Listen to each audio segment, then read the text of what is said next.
254, the leading youth TV station in Kenya. We treat you to current affairs, entrepreneurship, health, and human interest conversations. It's art, it's culture. Movies, gossip and trends, sports, drama. We bring you a vibe like no other, straight to your living room. To keep you informed, inspired, entertained, and most of all, refreshed. We are such a vibe. Y254. Imagine. Are you a talented artist? Or are you passionate about a topic you want to discuss? But money can be very hard to find for an upcoming artist. Don't worry, Studio Mashinani has got your back. Sign up on ajira.co.ke to book a session with our music and video producers across the country. Work on your music, jingles, spoken words, and even podcasts to realize your dream. All for free. Studio Mashinani, Radani Talent.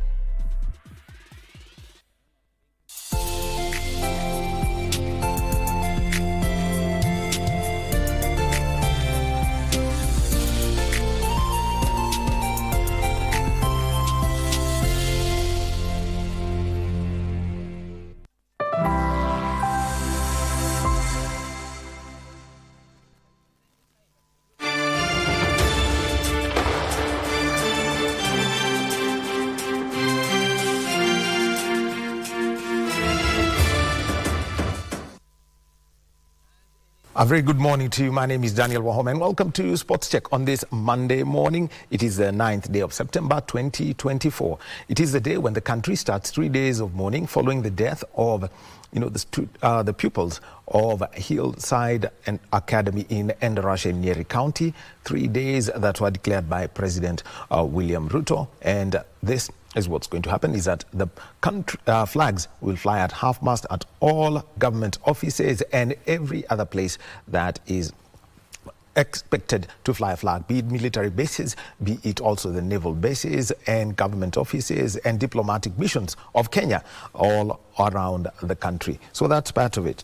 And also happening, we have got, and this is happening at current, the Northeastern Development Initiative high-level consultative meeting that brings together cabinet secretaries, governors, senators, MPs and partners at the current residence of the Deputy President. So they are meeting there today, and Lands Cabinet Secretary Alice Wahome, Education Cabinet Secretary Julius Ogamba, Water Cabinet Secretary Eric Muga will be talking about the 15 projects that they have put up that are being covered, and Abdiaziz Hashim is also going to be briefing us on that, and we'll be catching up with that as it happens. So that's just part of the news cycle that we are going to be keeping up with. And also to inform you today is that the CPAC is meeting today, and this is they're going to be interrogating the reports of the Auditor General for the financial statements for Tharaka Nithi County, and this is for the financial years 2020, 2021, 2021, 2022, and 2022, 2023 at 2 a.m. And also the governor of Kisii County is going to be also facing that committee, and also the County Assembly of Narok will be there to interrogate the reports of the financial of the Auditor General for financial statements for that county government. So that is what we're going to be covering as part of our news cycle today. And remember that you can get interactive with us. Our handle is at KBC Channel 1. The hashtag is SportsCheckKBC. Sign language interpreter within these is Brian Moraro. So we'll be getting into those conversations. 3 conversations you're going to have. The one, and I'll start with the one at the tail end. It's all about the 2023-2024 athletic season in review. It's coming to a close. You know that we've got the final Diamond League meeting that's taking place over the weekend, over 2 days. And this is in Brussels, Friday and Saturday, the 13th and the 14th. That brings a close to the Diamond League season this year. But also, how has Kenya performed with the events that they've competed in? And there are about 5 of them. Then next week, starting Monday, And for 3 days, there's going to be a conference on sports science and technology that's going to be taking place at the Strathmore University. We're going to be speaking to former athlete Martin Keno, who is also now a commentator and is involved in sports business. What is the role of sports and technology in the development of sport in the country? So that's going to be our second conversation. But last night, we had the closing ceremony of the Paralympic Games Paris 2024. It was live on KBC Channel 1. Those games coming to a close and Kenya having just one medal. And also in studio, we're going to be having that conversation. And I can see that we have the silver medalist at the Games. His name is Samson Ojuka. He's going to be joining us on the set shortly. So we can just, as he gets his microphone ready, so we are going to have him joining us on set. But also joining us on set is his coach, Henry Nzungi, who is already on set with us. Coach, welcome. Thank you. So, Coach, let us, just take a look at, the whole idea of para-athletics and the culture, the profiles of those people who participate and this, and the coaching pathway that, you opted to take. And now here you are, you've presented to us an African record holder and also a silver medalist at the Paralympic Games. It is grateful. It is my first time to represent Kenya as a coach.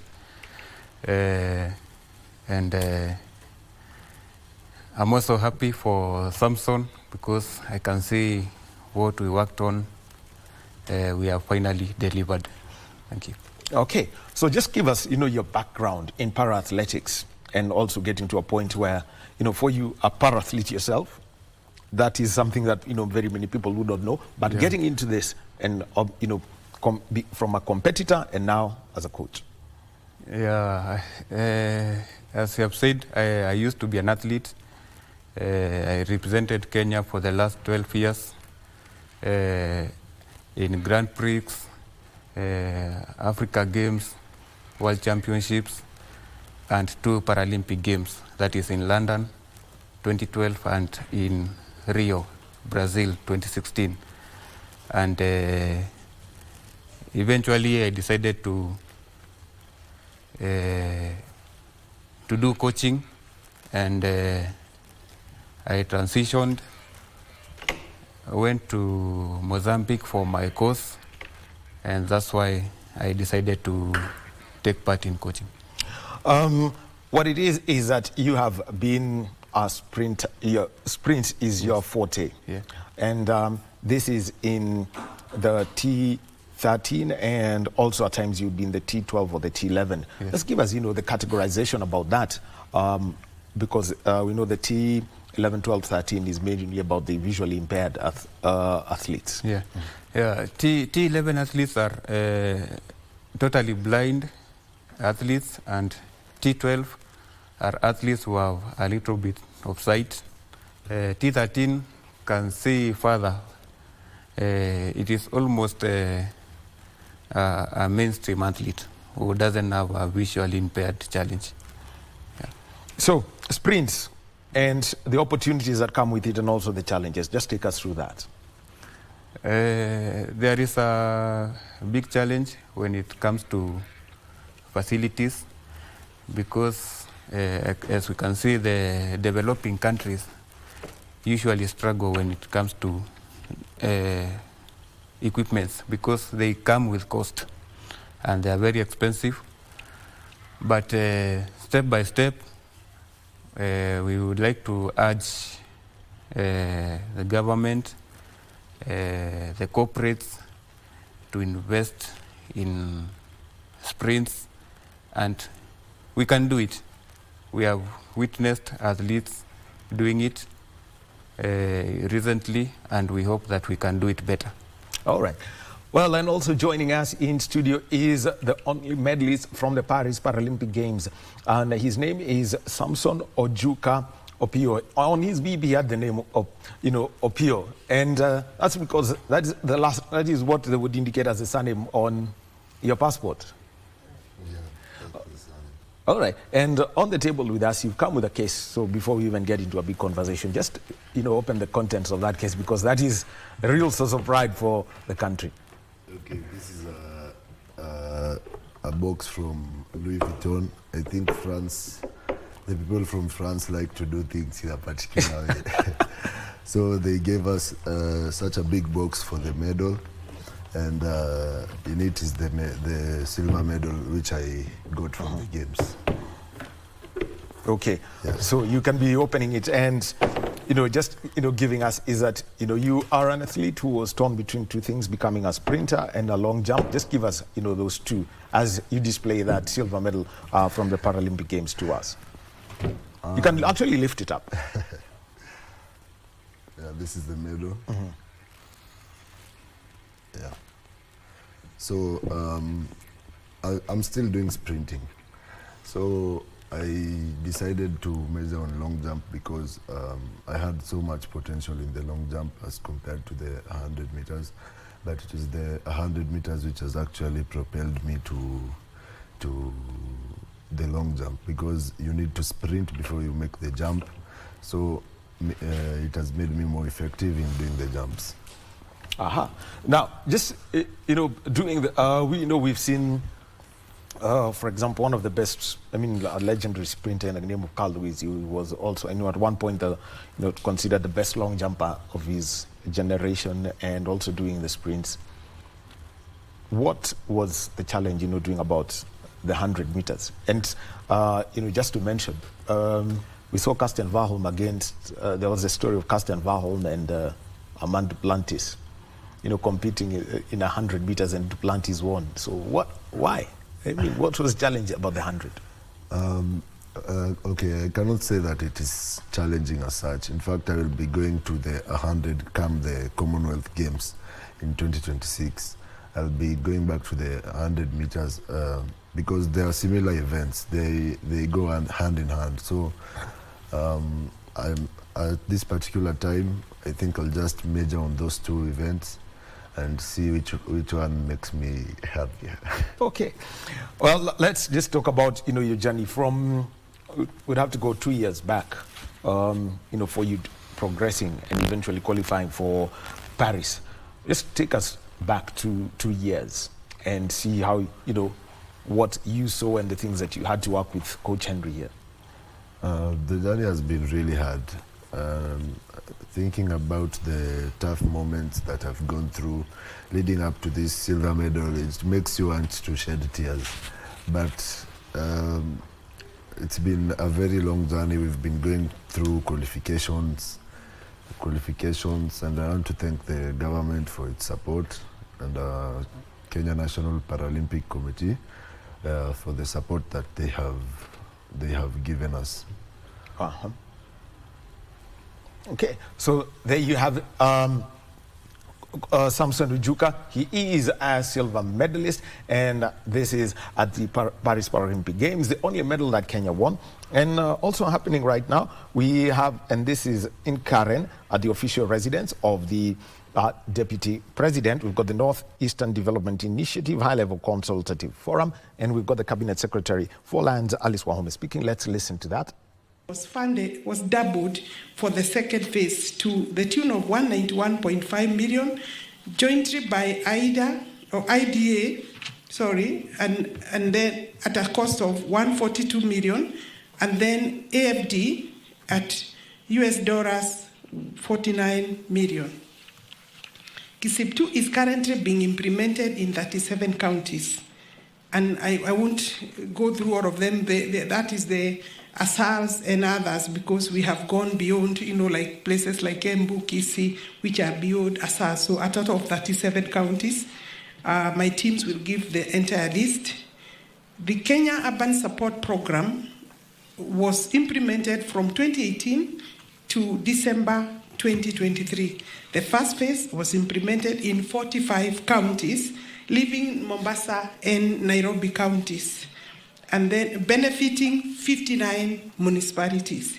The Urban Support Program, Kenya Urban Support Program, was mooted to catalyze the establishment and operationalization of urban institutions, and improve service delivery in our urban areas in line with Urban Areas and Cities Act.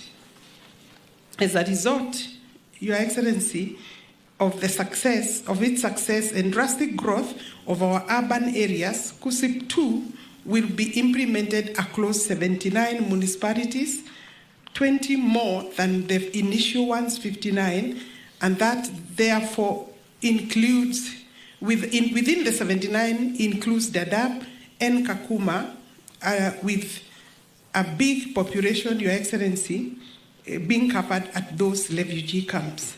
The program will run for 5 years from 14th March, and we launched this program at State House 14th March to 30th June 2028. The new program, Phase 2, will have a cumulative amount of $350 million US dollars. Out of that, US $300 million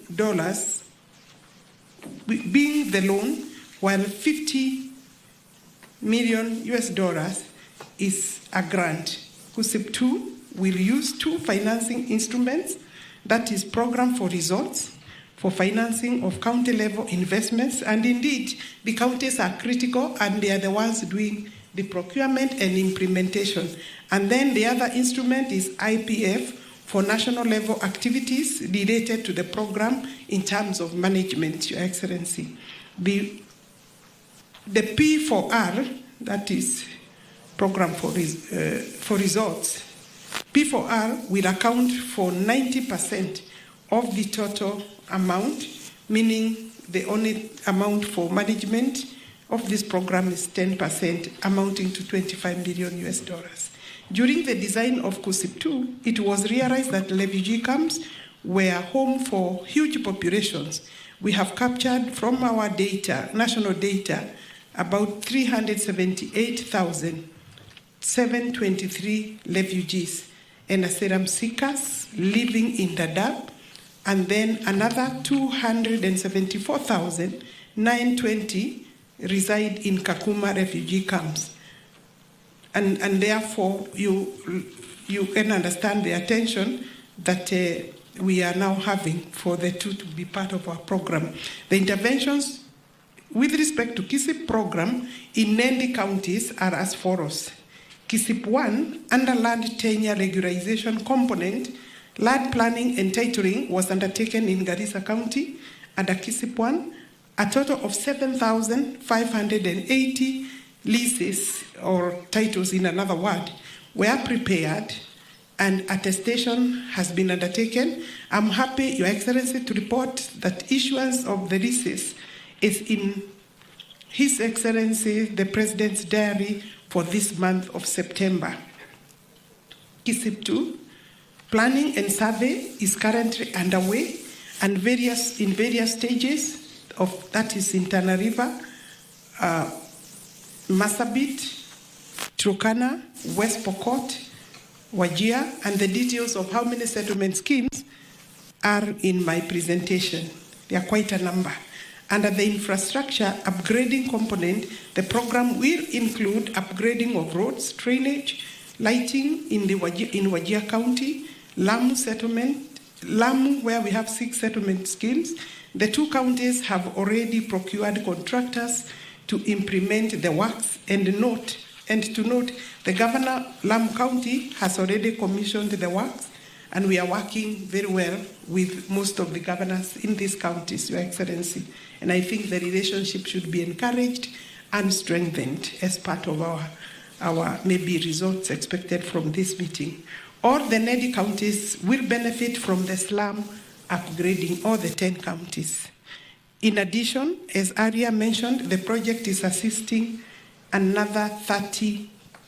total of 30 counties, including West Pokot, Wajir, Tana River, Ramu, Mandera, in the development of specific slum upgrading and prevention strategies. Under the first Kenya Urban Support Program, disbursements of 2.3 billion shillings for various infrastructure projects were made in the counties of Garissa, Isiolo, Lamu, Mandera, Marsabit, Samburu, and Turkana and Wajir. Then the second, KUSUP 2 aims to upscaling and enhancing the implementation of KENAP, the National Urban Development Policy Program, and I'm glad that here we are dealing more at high level with policy, as well as strive to address the urbanization challenges in Kenya. Our urban areas are bedeviled with massive challenges because of mushrooming, haphazard developments. Honorable Your Excellency, the window of the host communities and the refugee component for this program is for us a winner and should be supported, and we are happy that it is part of this second planning. In conclusion, the key challenges faced under the respective programs are, for example, delays by counties in appointment of engineers, simple or administrative works like appointment of engineers, and municipality managers and project managers. Other problems is delay in the location of existing services on construction wayleave. Sometimes it is necessary to remove people in a way of displacement, but that cannot be done without participation of the county, and that is something that we need to address as we are addressing the challenges facing us. Of course, through statutory approval of LP and LUDPs by county assemblies, specifically Tana River has had that challenge. Low absorption of funds, Your Excellency, we will find across the board this is a big challenge for all of us, and I think no one person should take the blame. We should all share the blame, from state departments to the ministries. The partners sometimes also take too long to give no objection comments, and to and fro, and also Treasury could take a very large share. I think Treasury should help us to fast track. Your Excellency, there are many other, my ministry proposes the following as interventions, and I think this is where possibly we are, that counties are encouraged to partner with other national government agencies, that is Kura and Kera are critical, and of course, Energy Ministry for purposes of infrastructure. Counties should interact with service providers for purposes of relocation, and especially when it comes to moving wayleaves or compensation. The project is engaging the county, the Council of Governors, and I want to confirm that we work very well with Mary Mwiti and her chair, Anne Waiguru. Mary Mwiti, the CEO of County of Governors, of Council of Governors.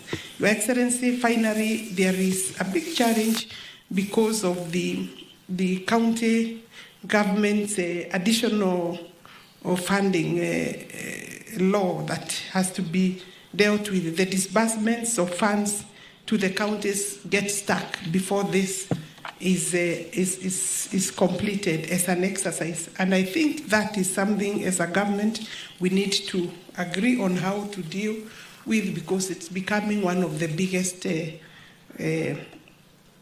handles or barriers. Overall, Your Excellency, my ministry, specifically State Department for Housing and Urban Development, is happy that this forum took place today, and we confirm our commitment to work with you in this high-level engagement. Thank you very much.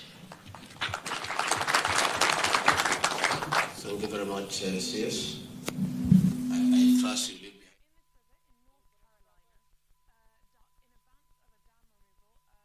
And that is Cabinet Secretary for Lands and Housing, Alice Wahome, speaking at the residence of the Deputy President. And this is at the North and Northeastern Development Initiative Forum. Aziz Hashim is our reporter at that event. He's going to be giving us more details in subsequent bulletins. But right now we know that, Kenya woke up to some sad news, over on Friday. And this was following the death of pupils who were studying at the Hillside Academy in Endarasha, Nyeri County. And the students have been taken to various hospitals within Nyeri County and others in Nairobi, where they're receiving treatment. And now let us move over to the Naramoru Hospital, where John Jacob Kure is our reporter, and he's going to be giving us an update on the work that is being done there. Naramoru actually should be the correct name for that. We shall be joining Jacob Kioria in just a short while for that story. So in studio with us, we have got the silver medalist at the Paralympic Games, Samson Ojuka Opio. That is the name that was on his bib. And his coach, Henry Nzungi, they're back in the country. We know we had the closing ceremony last evening. So, Samson, we were with you, and it was just about your journey. Let's actually go back to your sprint days. 12.39 in the 100 meters, 25.19 in the 200. That was way back in Dubai 2019. You were 2 years into para sport then. How did you see that growth in the initial 2 years? Okay. My improvement has been consistent, and with time, after 2019, I go to 2020, where I went to Morocco and Tunisia, where I improved those times. In the 100 meters, I've been doing the 12s, but after focusing on long jump, the jumps had started to improve. The jumps started to improve because I started to use different strategies, and heading into 2024 Olympic Games, I was sure that I would do well. Well, long jump for you, you also had, a chance in 2020. Let's just go back to Paris 2023, 5.58. Quite a coincidence. Almost 1 year apart. In the long jump, your transition to long jump, what are the first things that you had to change, and pick up, given that, long jump is actually a technical event. There is a way how you pace yourself up to the down the runway to the board and also jumping. Okay, I had to change a lot of things. Things. Samson, we'll be coming to your transition from a sprinter to, a long jumper. Just apologies for that, but we've got to keep up with this story.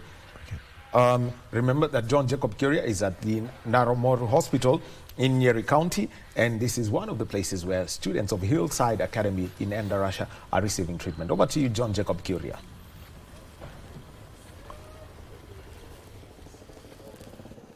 Good morning, Daniel Wahome, back at Broadcasting House.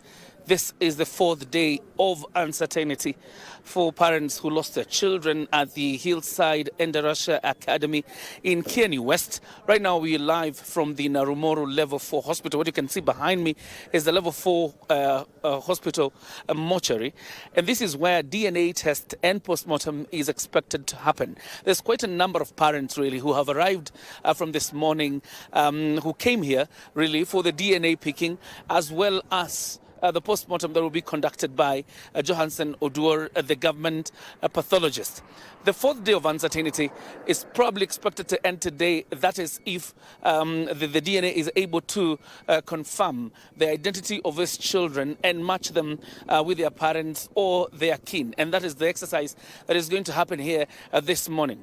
Like I told you, there's quite a number of parents really who are here to undertake this exercise. One, because there are those who are yet to know the whereabouts of your children, so much so that they have not confirmed whether they were consumed in the inferno or whether they are still alive. You remember it was reported that there's a number of children who escaped from the fire, and yet they are, where they are has not been established. And that's the big question that must be answered today by the DNA testing that is expected to happen here. We arrived so early, and the parents also were here so early, but that exercise is yet to kick off. As you can see, there's quite a number that is outside the mortuary, but there's also a very good number that is inside the mortuary. There are officers from the homicide department of the DCI that are here, that are coordinating the exercise, so much so that there's a good flow of parents into the mortuary and outside. But so far, I can confirm there's like a parent who has walked outside the mortuary, which means they have been able to confirm the identity of their child that died in the inferno. But the biggest question, obviously, at this point will be how many children are here in terms of the number of parents we have seen, and whether it will provide closure finally to some of the parents who do not have answers 4 days later as to whether their child survived the inferno or they are dead. All died from the inferno, and that's the big question that is here. So we are camping here, Daniel Wahome, for the entire day. We will be here because parents continue to stream in, and they started as early as 7 a.m.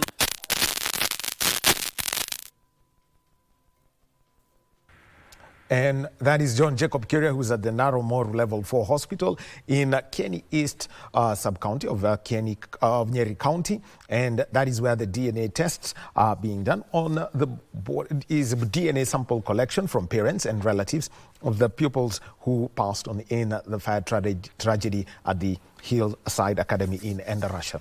Now let us move on to the Kenya International Convention Center, where we've got the Cabinet Secretary for Treasury and National Planning, the Honorable John Mbadi, who is speaking at the launch of the 2025-2026 budget preparation process. I have been informed we'll be going there a little bit later. But let's get back to a conversation. It is about para-sport. The Paralympic Games coming to a close in Paris last night with the closing ceremony. And you know, there was the formal one, and after that, there was a DJ set that was set up for everyone to enjoy.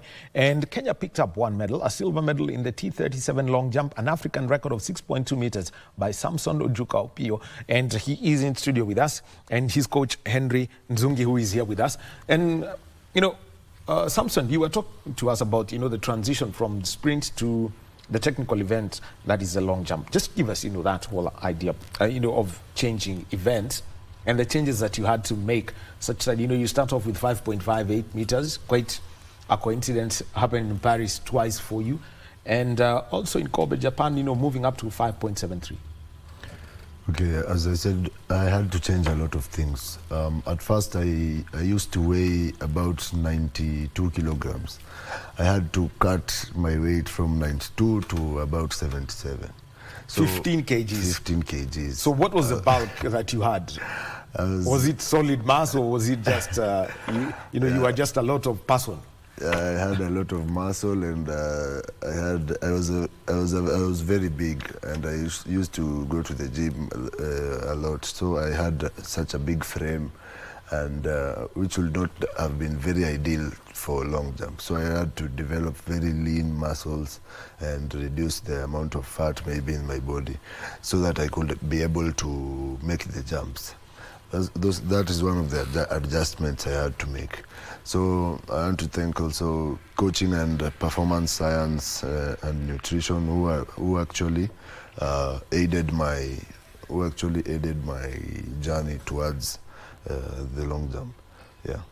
Just give us, you know, that change of, you know, body mass. I mean, one of the things that you had to do was to retain a lot of power, because you've got to do the leap from the board and go over 5 meters. And there's about 1 meter and a half before you get to the pit, which many people actually, if you ask them to try do it, they actually cannot. Coach, isn't it true? It is true. So, but for you to fly, I mean, to do that, you know, motion, start getting into the pit, doing 5.5 meters, 5.8, and eventually now 6.2. Okay, it's not an easy thing to do. I acknowledge that, but through consistent training and proper guidance, I had many people who were actually interested and knew that I could do it. I developed it. The long jump was something I also acquired from my friend Vincent Mutai, who actually was actually like my mentor going into the jumps. He motivated me and told me that I could actually do it. So we will try. Where is Vincent Mutai hiding? He's still hiding in Chebole? Yes, he's still hiding in Chebole, but I think he'll soon come out. Yes. So look, at that point, by the way, when you were coming in, Vincent Mutai was, you know, the main long jumper, Henry. Yes. I mean, coming into 2019, because I think he had won 3 gold medals in Morocco in 2019. Yeah. Was it 2018 or 2019. 2019. Yeah. Three gold medals coming up and doing that. What was that competition you had with him and the improvements that you've made, since making that transition? Vincent Mutai, I can say that he was an active competitor. We did lots of things with him, but I think due to he developed a small injury, which heading into the games, which I think hindered his approaching towards the qualification for the 2024 Paris Games. But I think he'll kick back and come back. Well, and let me come to you, Coach Henry Nzungi. Yes. When you work with Samson here, making sure that he gets his approach to the board right, yeah. and then eventually the jump. Yeah. What are the things that you keep looking at whenever you work with him, that to ensure that he's always at performing at peak? One, I ensure that he gets his steps right. His speed must be on top, and his body posture must be upright in order for him to get the board. Yeah. Well, just talk about that, the upright posture, and then something, you can talk about that, because, we could, there is the natural way where when you start running, you will start, with a bend and then get upright. It is always commendable for the athlete to run when his body is a little bit on high, because when you run and you are bending downwards, it shows that you are not focused on where you should step and how you should fly, because after the board you have to fly to the slot where you should be landing. So and also it is also improve on speed. So the first like 10 meters you should sprint when you are down, but after you get to the full speed, then you have to change your body to the high. Mm-hmm. Yeah. Now, learning to adjust to that, because we know that the long jump runway doesn't have markers. This is 10 meters, this is 20, this is 30. Yeah. Just give us a whole idea of how you transition through by the time you get to the board, by the time you get to the board, so that you know how you're going to get that correct step on the board so that you can leap. Yeah, so what we usually do, we measure the runway, and the athlete always knows the steps that he stepped before getting the board. So it is either 60 steps or 55 steps or 50 steps, depending on the comfort of the athlete. So when he's running, he's counting the steps.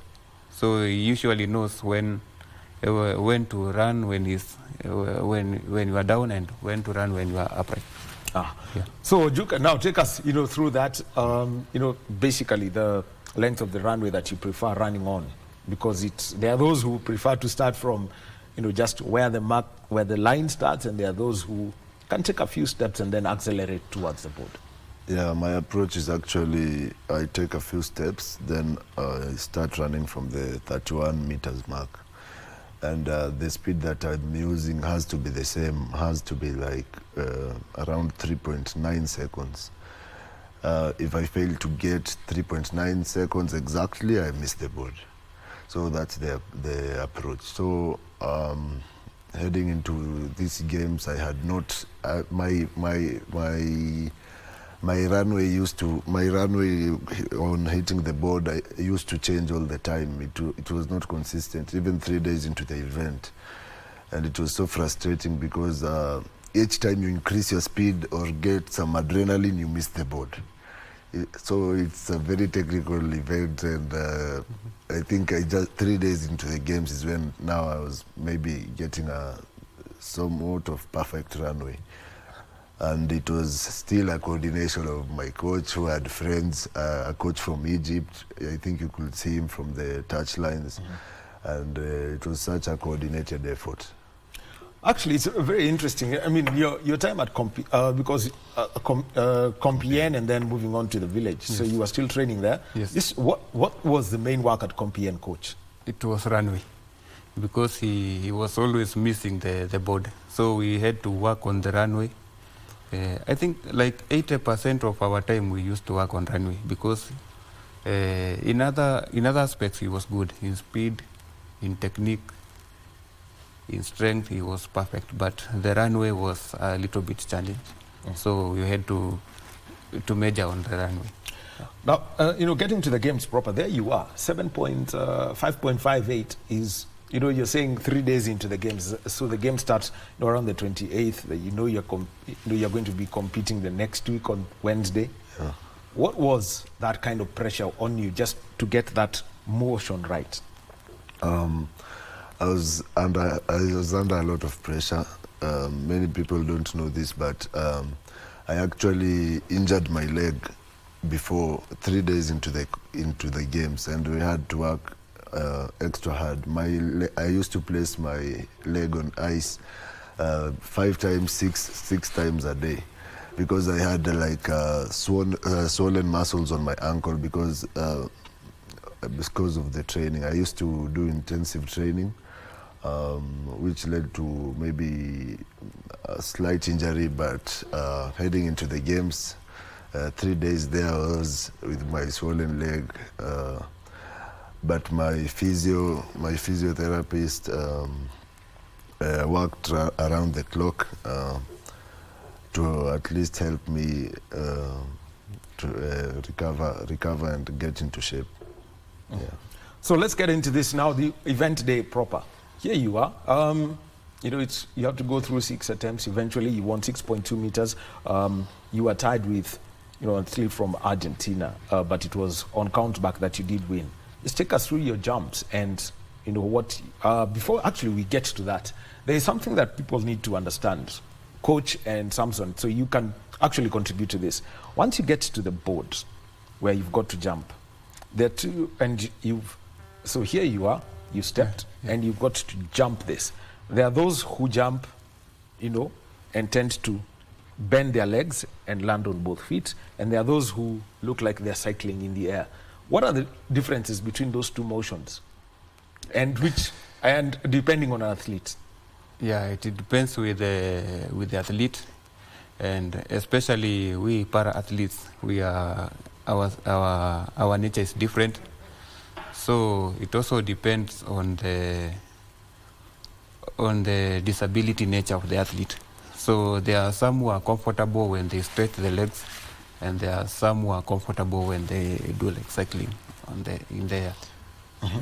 Yeah. Samson, now let me come to you. Yeah, I think the two methods you're talking about are the hitch kick and the hang. So the hitch kick is actually the one I use. And I think it is more of adaptability. It's the method which I saw was preferable to me. Yeah. So now let's get to the event proper and just take us through your 6 jumps, because at one point you said, wait, 5.58. This is not what I've been even doing in training. Yeah. So the first jump, heading into the first jump, the adrenaline is high. The crowd is amazing. I've never seen such a huge crowd. It was like, I can compare it to maybe Old Trafford, because the stadium was packed to capacity. And I've never had such a noise competing before. So going into the first jump, I was very excited. The adrenaline was high, and I wanted to make my mark earlier on. So I pushed, I drove with maximum speed, and unfortunately, my foot stepped on the board and surpassed the legal line. So it was an invalid attempt. So the jump was nice, but my coach said to me that if I had got the board, it would actually have been the leading mark on the day. Well, so 6 point, and look, we can actually just take a look at your jumps, and this is Samson Opio.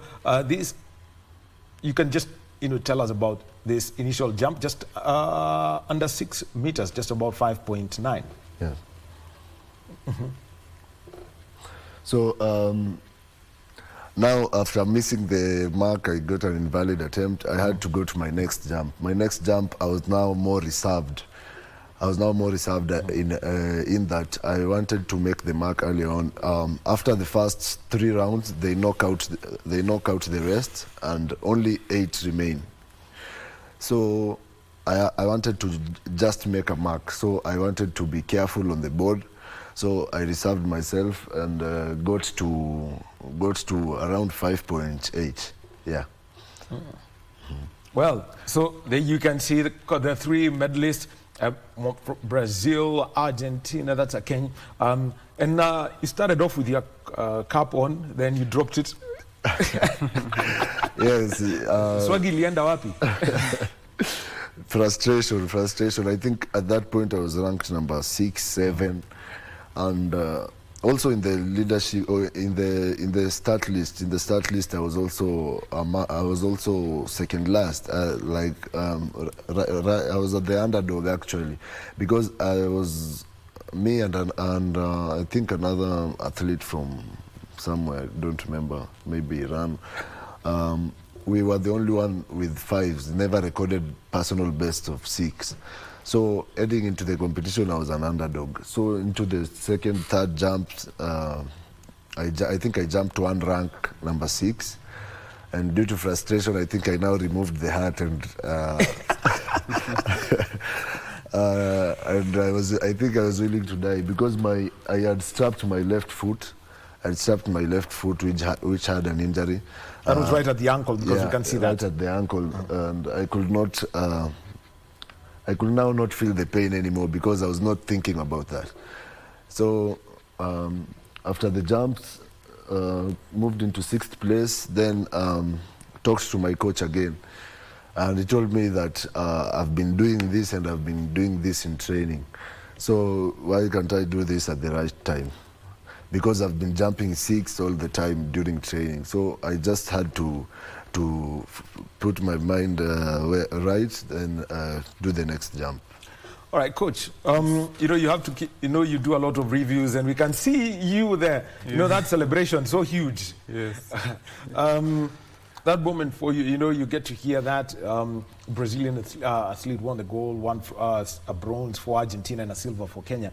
But looking from, the information that you've picked back from the Paralympic Games, just tell us, what you would like Samson to do and improve fully when it comes to the long jump. Now I would like him to improve on his speed, and he should also remember that to get the board is the right thing, because when you miss the board, it means that there is no jump. So as we concentrate with the speed, we should also dwell on the runway, because when he gets the board well, means that we are going to get the points, and it will be an improvement on him, because I still believe in him. He's still a young athlete. He can also compete in the next 2 Paralympic Games to come. So okay. He's still young, he has potential, and he can also make it to the gold medal when it comes to Los Angeles come 2028. There's that just about half, the board is about just under 1 foot. But how do you make centimeters. Yeah, the 20 centimeters? Yes. How do you, that board that is there, how do you make sure that you get your foot at the right place? Because we see where they say somebody's missed maybe 2 centimeters, but there's another athlete you'll see it's about 15 centimeters, 6 inches of it. Okay, if you look at the board itself, the white board, the legal board is 20 centimeters, and if you also look at the winning jump, I got 6.20 meters, but my foot was still back by around 40 centimeters. 40 centimeters. 40 centimeters to be exact. So actually you jumped 20 centimeters yes, off the board. Yes, and that's why if I actually got the board on that winning jump. Actually, he's mentioned it, and here is that the jump that got him the silver medal that is on the screen. So we can just take a look and see just where his foot landed. Wow. Just right on the edge. Yes. Mm-hmm.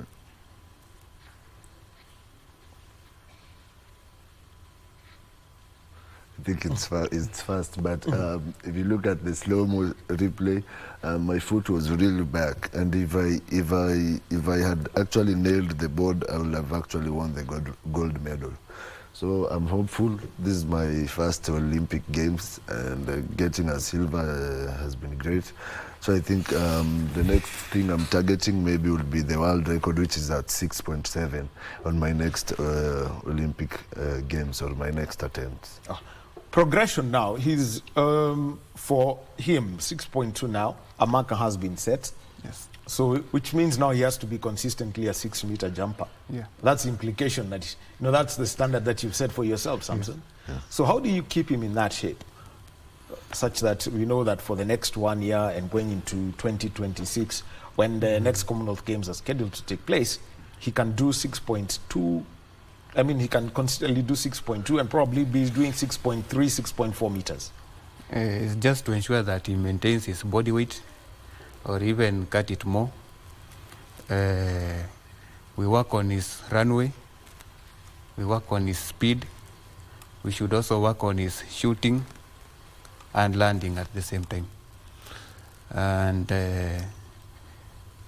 also, he should also maintain the self-discipline that he has been having. He is a very disciplined athlete, and that also played a major role in his success. So let's talk about shooting, because people may not take that. Due to the nature of your disability, you have had to be a lefty. So that means you jump off the left foot. So just tell us about his takeoff and how he's got to time that. The shooting, as you have called it. The shooting. The last step when he gets the board is now that he is left-footed, the left foot is usually the one that gets the board. So the right foot is the free leg for him. So immediately when he gets the board, the right leg is the one that shoots fast. The shooting is stretching. Is the one that stretches fast, high, and then there's the left leg follows. So that's shooting. Immediately after you step on the board, you shoot going upwards so that you can go further. Because when you don't shoot, you don't go high. So you will just land nearby. Yeah. And the landing itself now, because that's the other one, because they look at the farthest point of where your body landed whenever they do the measurement. When you land, you should land on your feet and lie either sideways or forward, because the officials usually measure the last part of your body that was near the board. So you should land on your feet and then either lie sideways or forward. Okay. Yeah. So Samson, we'll be talking about shooting and landing, and also you mentioned that you want to transition now to the 100. You want to go back to the 100 meters. I want to go back to the 100 meters also. Good. Hold that thought, because you said you actually moved from the 100 to the long jump. We'll be taking a short break, and we come back. We'll be getting the closing comments, from Samson Ojuk, and also Coach Henry Nzungi. You'll be telling us about what's required to see more athletes win medals at the Paralympic Games. 1 silver medal. Kenyans were wondering, where are they going to come from? So you could just take us through the athletics program that as you saw it, and as we review the Paralympic Games Paris 2024. Let's take a short break. Our sign language interpreter this hour has been Brian Murar.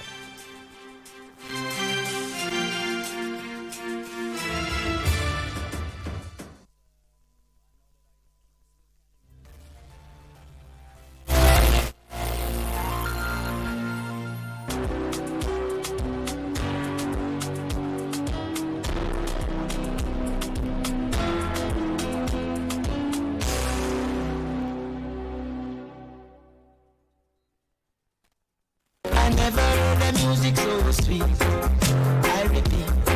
go on, we bread when big things are going. We don't eating every Monday, we have to share down the place with nothing but the best of Smith Radio vibes in your favorite station. You know these things. I love a killer Tuesday. Tata Simu super side, giving you Kenyan music 2254. Shout out to us, you can spice up your Wednesday by enjoying blazing hot hip-hop and R&B jams. We don't got no label. She said she want bottles. Vibes and vibes as we go all across Africa, Kenya, Nigeria, Ghana, all the way to Tanzania to give you nothing but the best on Afro Thursday.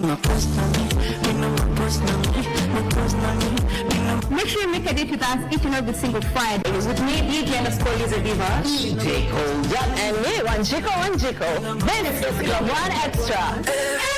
Unanifanya nisikie kunongwa Hatija ai Mani especially ukisonga. Thank you for joining us on Healthy Living. Stay connected to Voice of America at voanews.com. A look at your kidneys and how they impact your health. And an expert discusses chronic kidney disease and how to protect yourself. And Ivorian psychologist Noor Bakayoko shares some insights on bullying and what can be done. It's important to avoid major events or major health crises. How do you know if your cough is due to a serious condition? We'll have some answers. Stay well and strive to make every day a healthy day.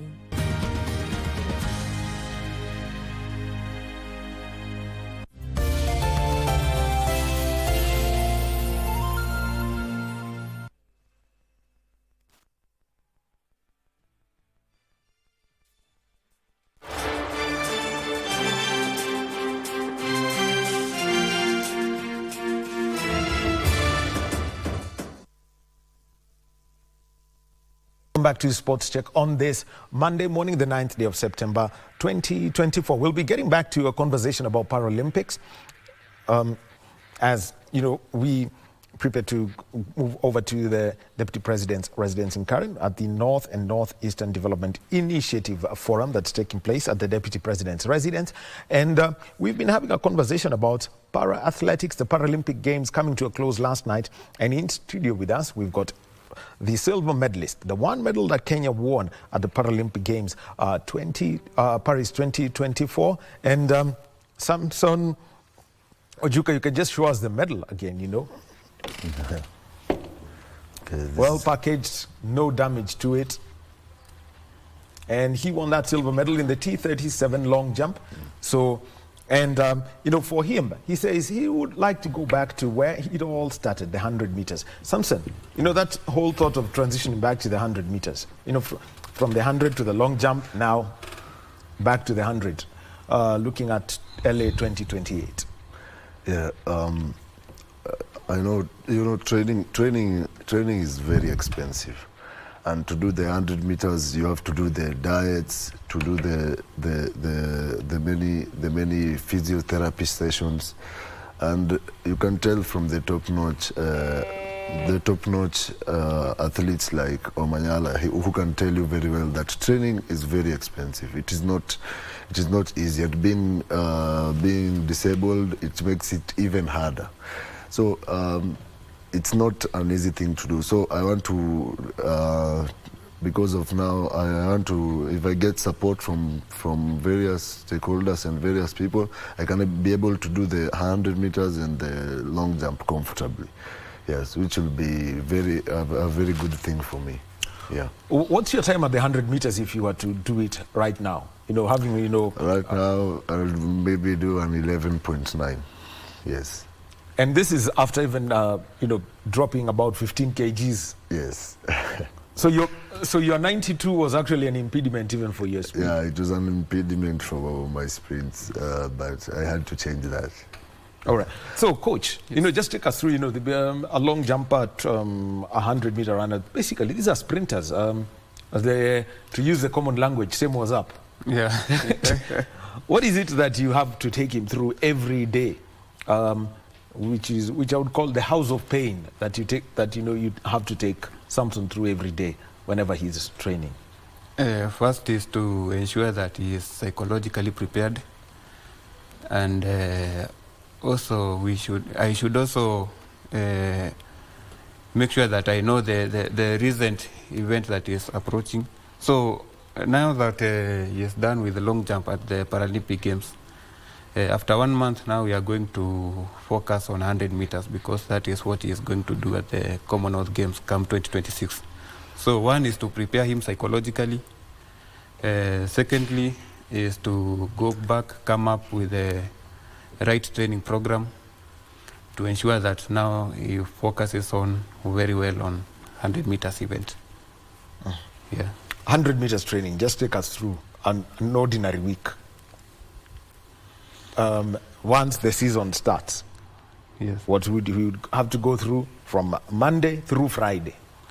We have to do the build-up. We have to alternate the gym work, speed work, and also because we have to strengthen his legs. So first to work on gym, his speed, although not explosive because it is just the beginning. Though when we approach the event, the training program usually changes as we approach the event, the competition. So during build-up, there is not much of the speed, but on the power and his physical preparation. Yeah. Your power training, just take us through it because you've got to develop a lot of power in the legs to do that jump, and also you've got to before I even come, to get the technique of how to make sure that, as the coach mentioned, you execute, how you shoot and how you land for you. Okay, I have to go to the gym during pre-season before maybe I get long before the competition. So I have to do a lot of weights, leg presses, squat jumps, basically do strength training. Yeah, at the gym before I go into any competition or way before I start doing maybe the technique or something, so that when I'm doing the technique I have the power. So when I'm nearing the event, I also do the weights, but lightweight training program. So that's how we do it. Technique execution, let's come to that. Especially the shooting and also the landing, because you have to actually know that once you see this is now the sand pit getting closer and closer, how you land and make sure that you make the most of the distance. Okay, I don't think I think about that, but during the competition, because at that point I have already done so many jumps such that it is in my head. So when I'm doing the competition, my coach is the one who watches me and tells me that he didn't like maybe something that I have to adjust. So it has to be embedded in you when you're training, so that come the competition, it's already in your head and you're used to the same technique all the time. Yes. Oh, very, very well. So there you've had it, and as the season comes to a close, are you going to cool down on this, Samson? I have to take a break for maybe 2 months, then I will get back. All right, I'll be coming back to a story about Samson that, would really give you a lot of inspiration. But, Coach, you were there with Team Kenya out in Paris, and at the Stade de France, you watched the athletics program. For a very long time, we focused on our T11 athletes. We know about that. In the middle and long distances, just what is it that you saw? We saw a world record broken. We saw also the participation of Belarusian and Russian athletes as neutral Paralympic athletes, NPAs, and they were picking up the bulk of the medals. What did you pick up, that you'd like to bring back to the country so that we can get back to winning ways? Yeah, what I can say that it is just a preparation. We have to go back to the drawing board, come up with a different strategy, because I realized that our athletes are very good when it comes to endurance, but they lack speed. So we have to do the speed endurance to ensure that the athlete maintains the endurance but boosts the speed. because I realized that when their competitors, during the last lap, when the pace goes high, our athletes hang behind. So they lacked speed. And that is what we are going to work on, their speed work. And now, the other thing is that, for example, for the T11 athletes, at least you would easily associate with them, visually, those with total blindness and how they work with their guides. How would you like to see that improved? I think we had the disqualification of Mushai in this event, I think, because I think the guides went a step ahead, but ideally, it's the athlete who is supposed to cross the line first. Yeah, it is the athlete who is supposed to cross the... Such that there's that balance. Yeah, because the athlete is the competitor, not the guide. So the athlete has to step on the finishing line faster than the guide runner.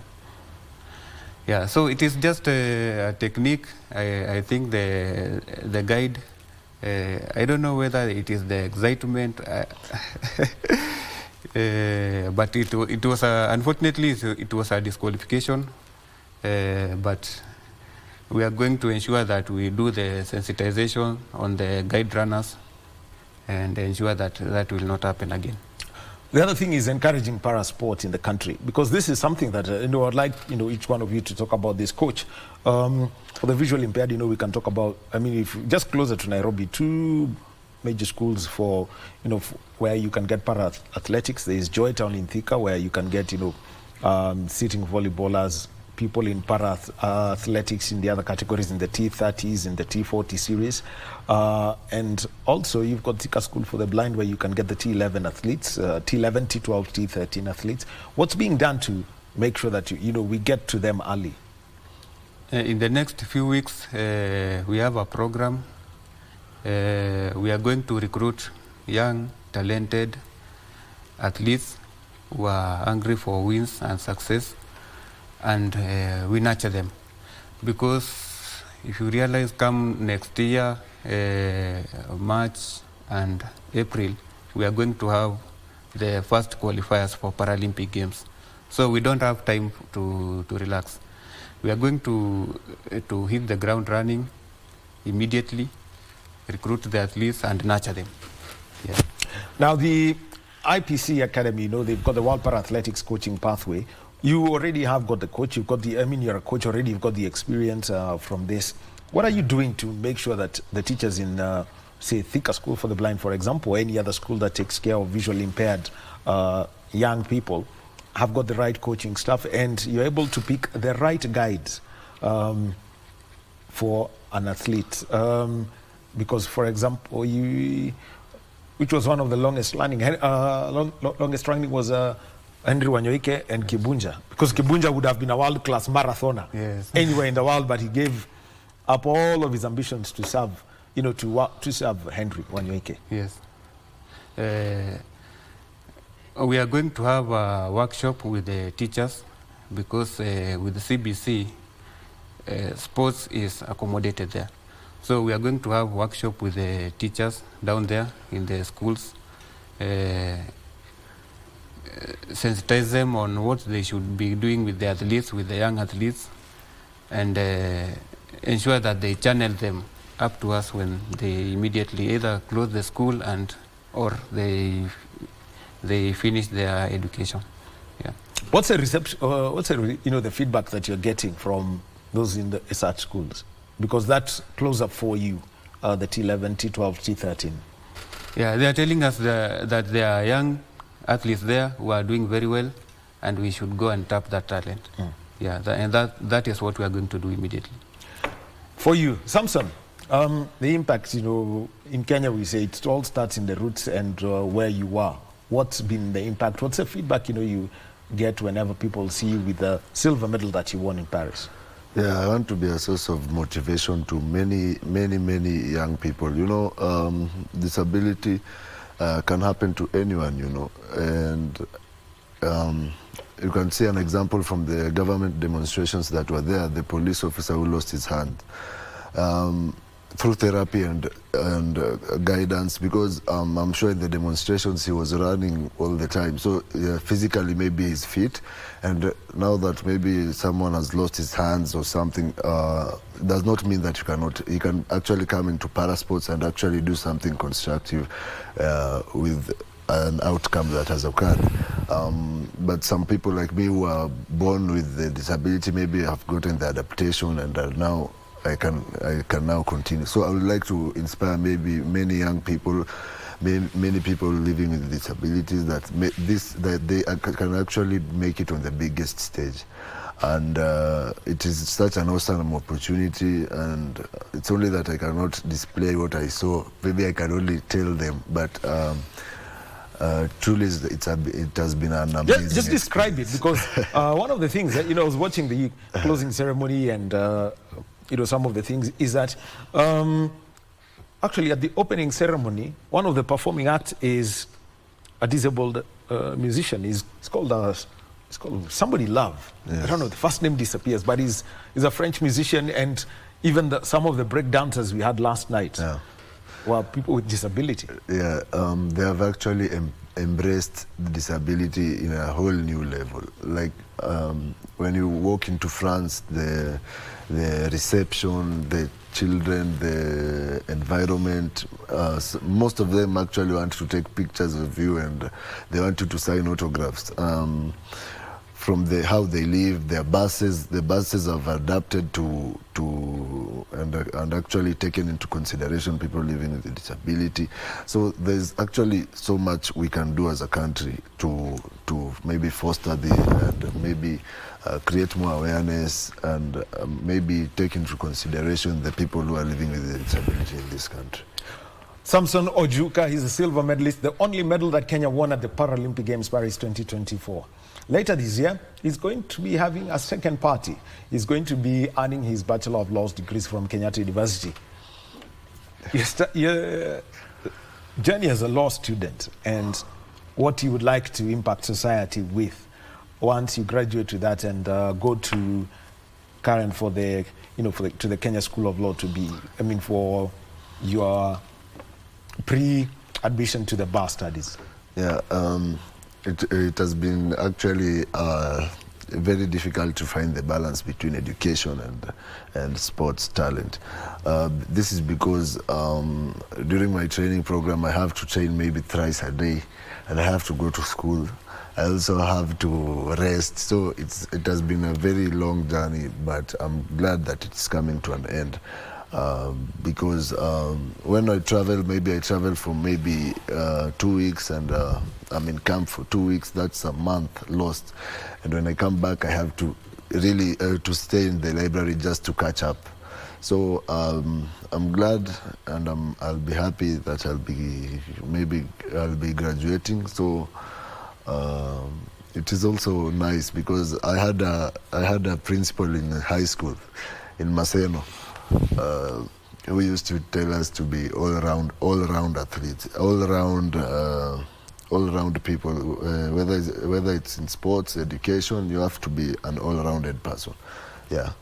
What impact would you like to have in the parasports space with your Bachelor of Laws degree? It's not every day, we get an athlete who is a lawyer. We know of doctors, we know of those who are in business, we know of those in communications.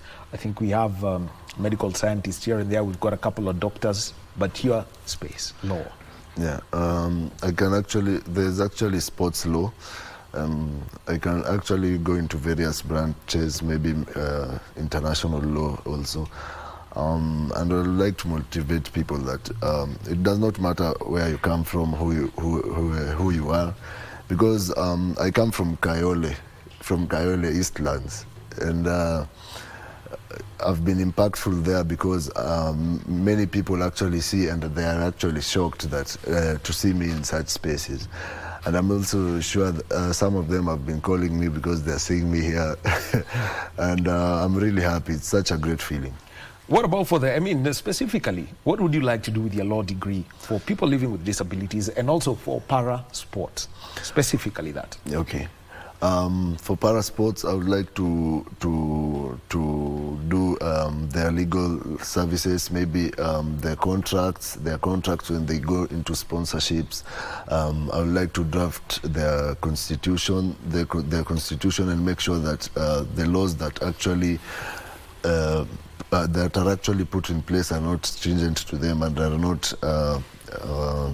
not oppressive on their fundamental rights, because most of the things or most of the laws are made without consideration of people living with a disability. I would actually like to encompass that after my training at the Kenya School of Law. All right. Yeah. Well, client number one, Henry Nzungi. So he said he's going to make things at least a little bit easier for you who are in the parasport space. Yeah. Well, thank you very much. Samson Ojuka Opio, he is a silver medalist. Show us that medal one more time. Watu wakayole wajue ya kwamba.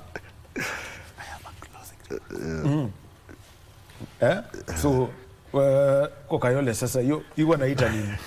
Wanaita bling. Bongo. Bongo. Wanaita bling.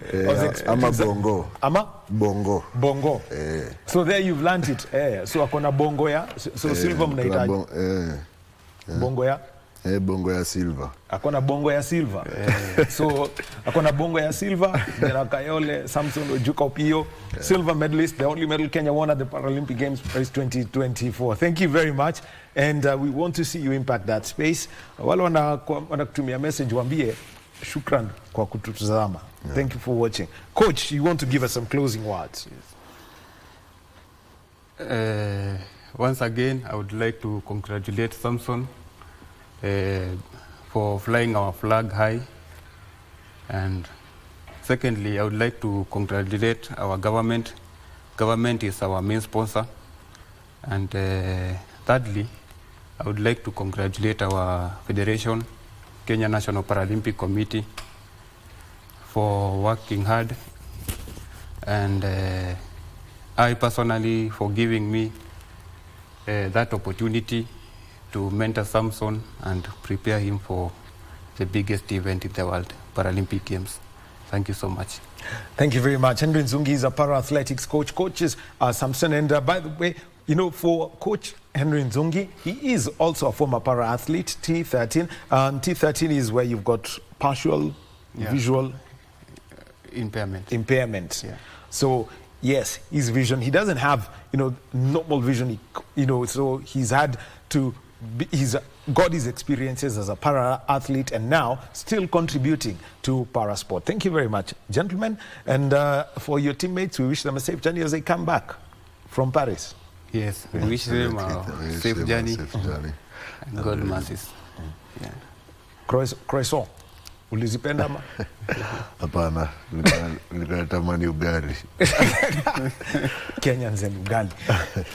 That has always been the case whenever they travel abroad. I didn't expect that coming there because I expected everyone talks about the French cuisine, but it looks like food from home is the best. Highlights from the Paralympic Games coming up next as we wait to for Martin Kenu to join us on Zoom. He's given his apologies.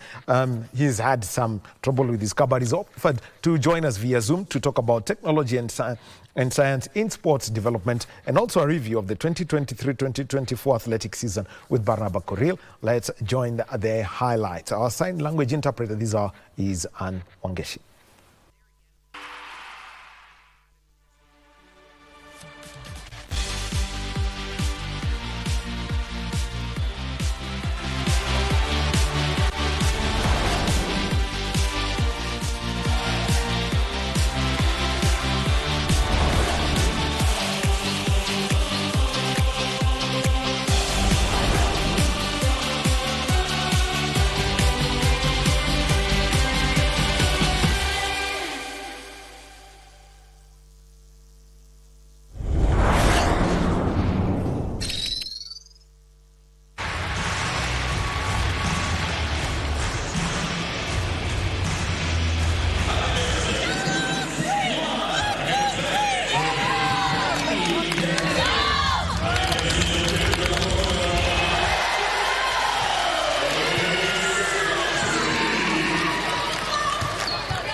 team. The pressure was pretty high, but we showed the world that we can handle this and that we can play very good basketball. I'm so proud of all the girls. We kept doing what we want to do, so we didn't change anything. We didn't did something else because of America. No, we played our game, and that's what we did for 40 minutes, and now we have a gold medal. This was an amazing team to compete against. We knew that they were going to come out and give us a good game, so I'm very proud of this team, the USA team, for coming out, battling the 40 minutes. It just didn't go our way this time.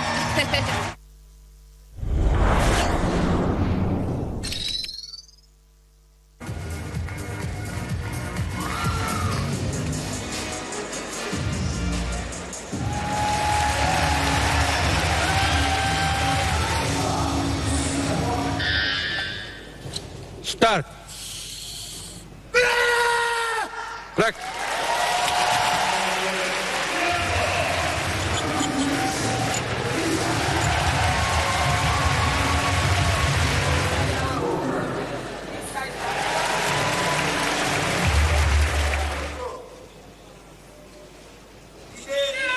Correct.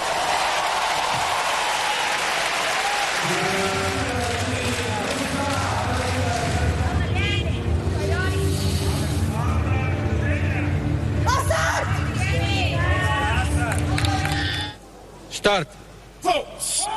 Rack.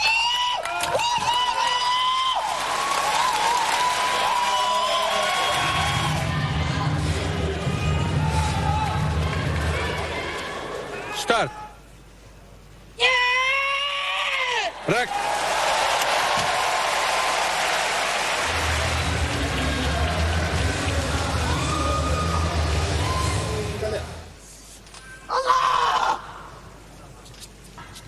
Start. Rack.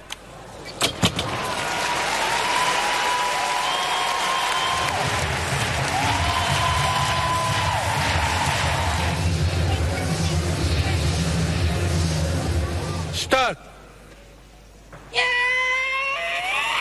Rack.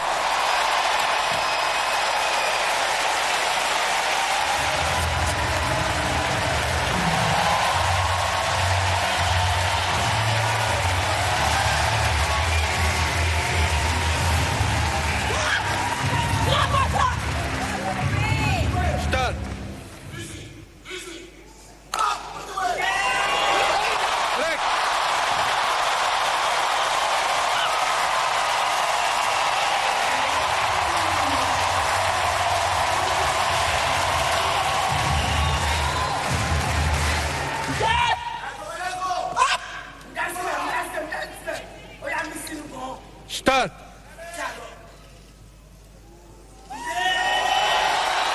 Rack.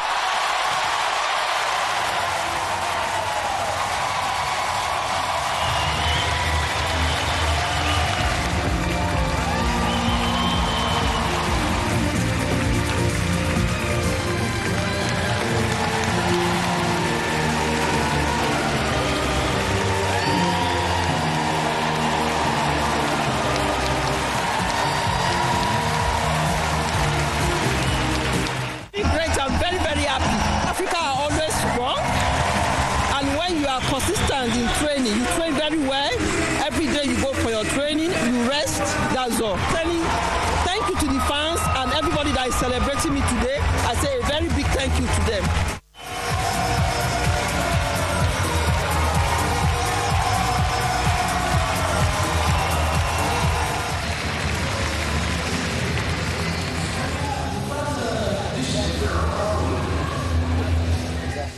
Start.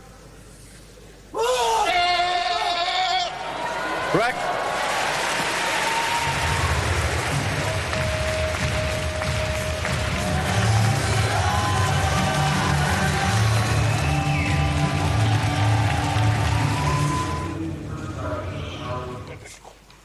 Start. Rack.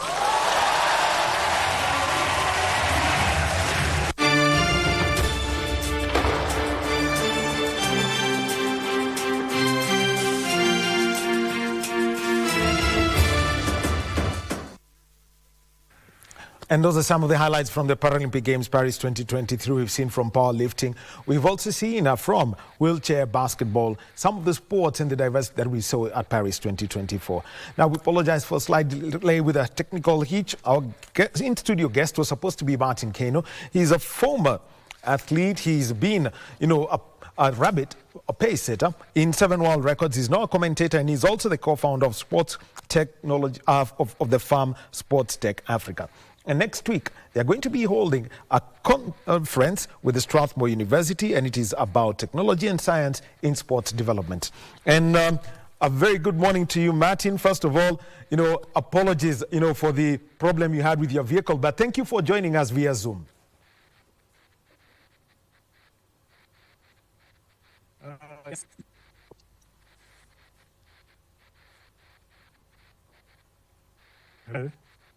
Thank you, Daniel. Well, welcome, Martin. And let's just get straight into this. Together with Kerubo Momanyi, you came together, put together Sports Tech Africa, and just give us a background of having, Sports Tech Africa, come up and for you to use this platform, sports science, to see how sports can be enhanced on the continent.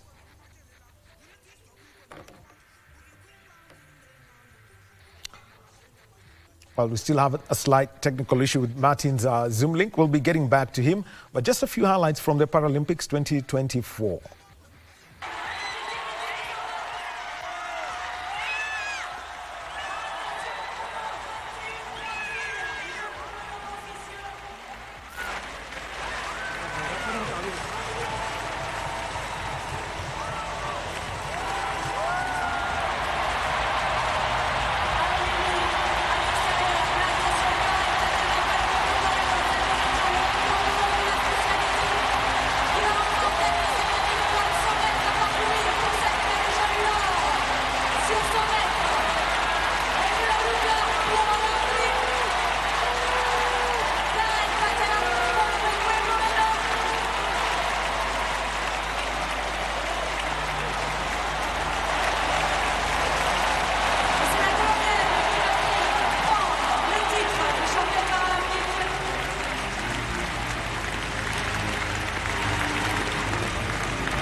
And welcome back, and we apologize for that slight technical hitch on a Zoom link with Martin Keno, who's co-founder of Sports Tech Africa. Well, like we mentioned, is that he is a former athlete, 7 world records he's paced, and Martin joins us now via Zoom. And Martin, let's get straight to this. And, the whole idea of coming together with Kerubo Bomanyi, putting together Sports Tech Africa and, using this platform to communicate a new way of doing sport on not just in Kenya, but also on the continent. Yes, that's right. We started this conversation 3 years ago on how we can bring up the discussion of the convergence of sports and technology, not only here in Kenya, but in Africa. So finally, we've managed to organize it. We are all set for October 16th and 17th at the Stroud University Business School, the first sports technology conference. So 1 month to go, but let's take a look at some of the things. You had the advantage of having, the American education and also competing at the highest level. What were the technology aspects and sports science aspects that you experienced when you moved from Kenya, went to the US, and was also competing in what was then known as the Golden League? That's right. I was fortunate to have the benefit of experience technology in sport from way back. Being associated with Nike, the footwear, the apparel was on a higher level. I mean, Nike, of course, designs some of the best technology in sports. Even back then, they were many years ahead of the rest of their competitors, and the footwear gave you an advantage, much like it is now with the Vaporfly and how it has benefited Eliud Kipchoge. Timing, training, equipment, all sorts of technology being applied to all areas of sports that has benefited the athletes and fans, coaches in general. So let me just start with that. It was actually somewhere in the middle of my notes, and how footwear has evolved over the years.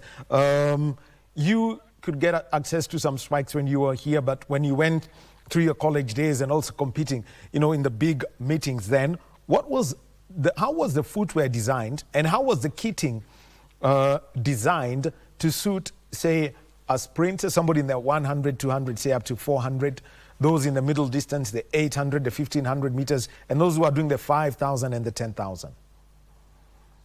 Okay, for the different categories of athletes, from the sprints to middle distance to long distance, the spike was designed very differently. Of course, for the short distance races, there was literally no heel, no cushioning for a sprinter's spike, as opposed to a middle distance runner where there's slightly more cushioning. And then for the longer distance runners, there's a lot more cushioning. And that's, and the shoes were lighter. I mean, it looked lighter, but they weren't as light as they are now. So yeah, that was the difference back then. And I still have a pair of my old spikes from the mid 90s, and you cannot compare them to what they are now, because they are, they're way bigger. I mean, they're way bigger and heavier, and the plate is made of different materials, as opposed to now with the carbon plates, which are much lighter. They respond better. They give more energy to the runner. So yeah, there's a lot of difference in terms of the actual footwear technology from 20, 30 years ago that it is now. So let's move on to something else, and this is timing systems. We saw the IAAF, then, as it was then known, now World Athletics, focus on timing system, especially for the sprints 100 meters all the way to the 400-meter hurdles, inclusive of the 400, the 1 lap, anything up to 1 lap, where they move from hand timing and moving on now to electronic timing. How did that change the landscape for so many athletes, and how they approach everything, especially if you're to look at sprinters, people who've got to get off the blocks, how they changed their approach to sport? That's right. It is impacted the way athletics is run now, given the quality of timing. It's very exact, particularly, let's say, for the start, the sprints where the start is critical.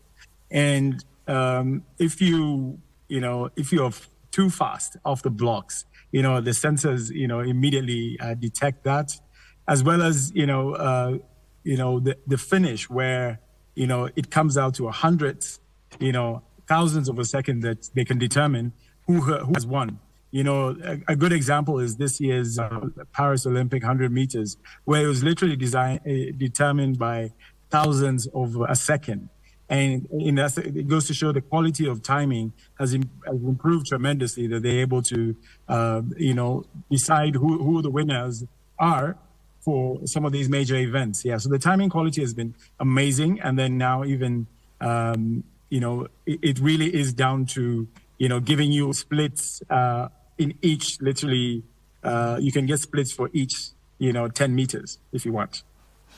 Well, very interesting. And how then, for example, because I want to put this together with analytics technology, we've seen, at times where athletes, may have legitimate equipment, something that keeps up with their blood sugar. And also, for example, in sports like rugby and also football, we've seen them have the vests that carry, little chips that measure heart rate, distance, how quick athletes are reacting, how they accelerate, how they decelerate. How do you put this now together to analyze the best way to take, an athlete's coaching system and overall improve their performance? Yeah, certainly data analytics has played a huge part in the improvement of for athletes' training and competition. I mean, you can get stats and data for absolutely anything you can, and just analyzing. And now, guess that goes down to the data analyzers who look at every aspect of your training. Be it of course, what you consume, how fast you run, what your form is like, and analyze that to help you improve in the best possible way how to train and get the most out of your training. So yeah, it's played a huge part in the improvement of athletes across the world, the ones who have access to that kind of data analytics and the support around that. Look at the Americans, look at the Chinese, Australians, who have the technology and the equipment to manage that. So yeah, they've improved tremendously. Where typically it was just talent before, and now it's got to be the technology and the science behind this, and data analytics plays a huge part in that. Well, you could just for example, give us from your past personal experiences. Is they say in the cloak and dagger business that there is nothing that can beat human intelligence. 7 world records that you have paced, and how you would be given this information, and you're told, well, we want athlete A to break the 5,000 meters world record. We want him to run in under 12 minutes, 50 seconds. But at 3,000, every so many meters, we want you to be at this point. How are you breaking down, that kind of information such that the clock you have on the track and also your rhythm tend to be in sync? I was one of the fortunate ones who had sort of like an inner arc who could sense how fast I was running or how slow I was going, and I could tell I was very good at running evenly, which is a tough thing to do in middle and long distance running. To run as possible, let's say running 60.5 seconds per lap for 7 laps. Somewhat I had that innate feeling of, determining that and how it felt, how a 60 second or 59 second felt as opposed to a 61 laps. But now, in terms of the clocks, fortunately had clocks or managed was positioned at some point the track, and that we managed to do.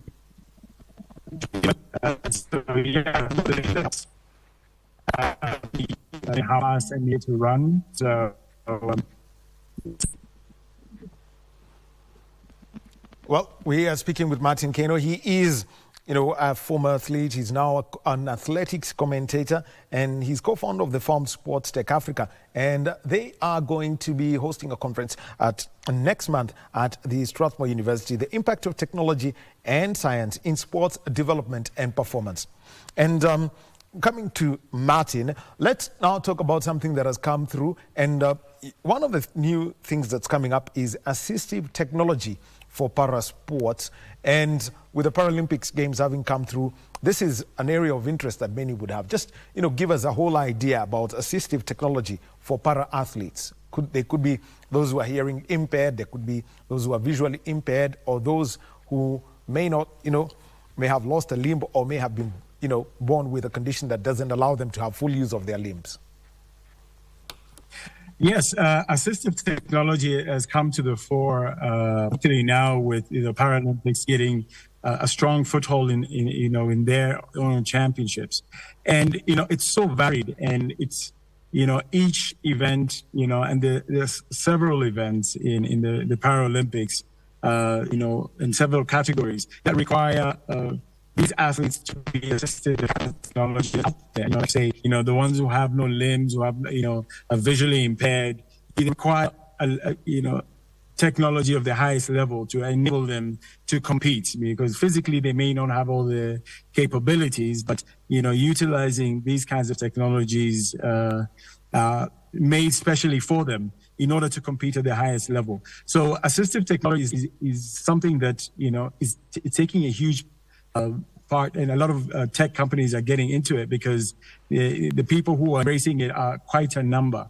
And this is one of the topics that we'd like to discuss in our sports technology conference, because access to these technologies, is crucial, if you are to compete at the highest level, in the Paralympics. If you don't have the modern equipment that, some of these countries have, you are unable to compete at the same level. So assistive technology is next phase of technology that is being taken seriously. And there's so many different parts of, so many equipment that needs to develop there because of that. Okay, let's just give us an example of assistive technology so that those who, our viewers can fully understand what this is. Okay, an example. Some of the crutches that a lot of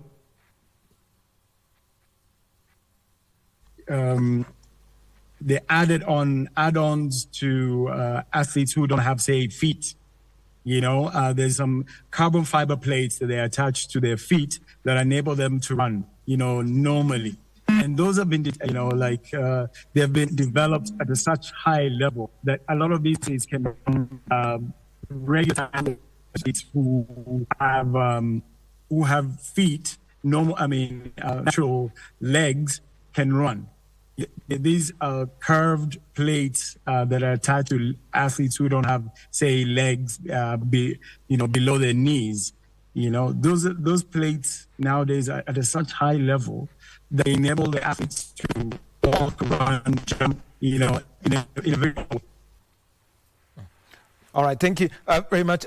Attending the conference, final word for you from you, Martin, because I know as we come to the end of this interview, the whole concept of the conference and, what you would need from those who would be attending on the 16th and 17th of October.